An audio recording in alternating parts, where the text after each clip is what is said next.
NM bisa ditahan itu karena ada bukti yang kuat dia melakukan pemerasan kepada dokter RG. Itu bukan isu, itu bukan gosip. Ini berdasarkan keterangan resmi dari kepolisian. Uangnya juga nggak receh, 4 miliar. Ada buktinya, ada percakapannya, ada rekamannya, ada jejak digital. Jadi kasus ini udah ngelewatin proses penyelidikan, bukan asal tahan aja. Lo kira negara buah-buah lo bisa asal tahan?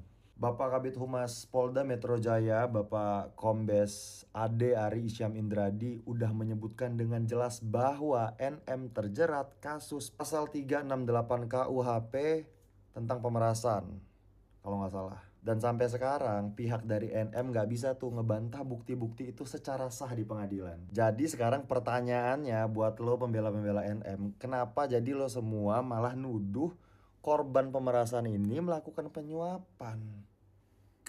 Justru kalau NM bisa lolos dari kasus dengan bukti sekuat ini, itu yang bisa mencoreng hukum Indonesia. Kita harus balik nih logikanya. Kalau ada seseorang udah jelas-jelas menerima uang hasil pemerasan tapi dia tetap bisa lolos berkali-kali, itu yang perlu kita curigain. Ada siapa di balik dia? Dan gue tekanin sekali lagi buat lo para pembela NM, jangan pernah bawa narasi kalau seolah-olah NM ini pahlawan yang mengedukasi.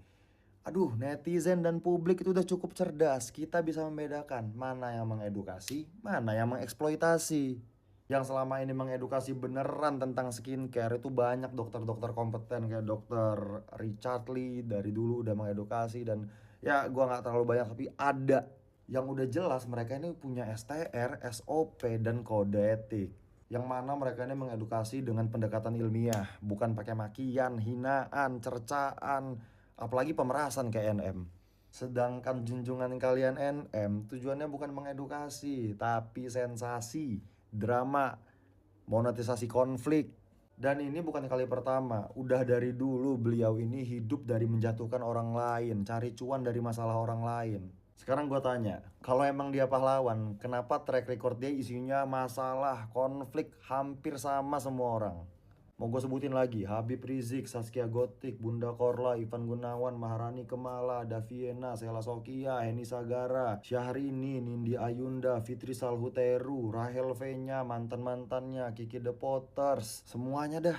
Dan itu belum setengahnya, masih banyak lagi yang udah pernah dimaki, dikulitin, dihancurkan sama dia. Ini bukan cuma adu opini, banyak dari mereka tuh yang mengalami kehancuran ekonomi, kehancuran keluarga, psikis, psikologi semua deh. Dan paling parahnya lagi, anak kandungnya sendiri pernah dihancurkan secara mental sama dia.